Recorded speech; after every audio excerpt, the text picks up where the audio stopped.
அவருடைய கனிவு என்பது கடவுளுடைய கனிவு. நமக்கு ஜலதோஷம் பிடிச்சு அவருக்கு நெறிக்கட்டும். நீங்கள் வேதனையில் இருந்தால் அவர் கண்ணீர் வடிப்பார். அவருடைய கனிவு அப்படிப்பட்ட கனிவு.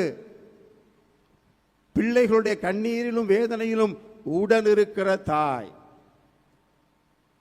அதனாலதான் அந்த கனிவின் இரண்டாவது தன்மை என்ன தெரியுமா? அது கடவுளின் கனிவாய் இருப்பதால் அது வல்லமை மிக்கது, அற்புதம் அதிசயம் செய்யக்கூடியது. அன்னை மரியாளுடைய கனிவு அப்படிப்பட்டதுதான். இன்றைக்கு பூலோகம் போற்றும் நம் பூண்டி அன்னை திருத்தலத்துக்கு ஆயிரக்கணக்கான லட்சக்கணக்கான மக்கள் வருகிறவன். என்ன காரணம்?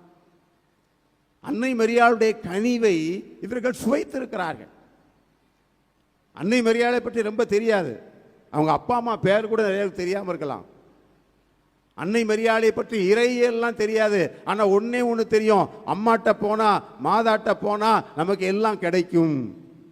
அந்த தாய் கனிவின் தாய் எனக்கு எல்லாவற்றையும் பெற்றுக் கொடுப்பார். என் அன்பு சகோதர சகோதரிகளை, இந்த நாளிலே அன்னை மரியாள் நம்மகிட்ட எதிர்பார்க்கிறது என்ன?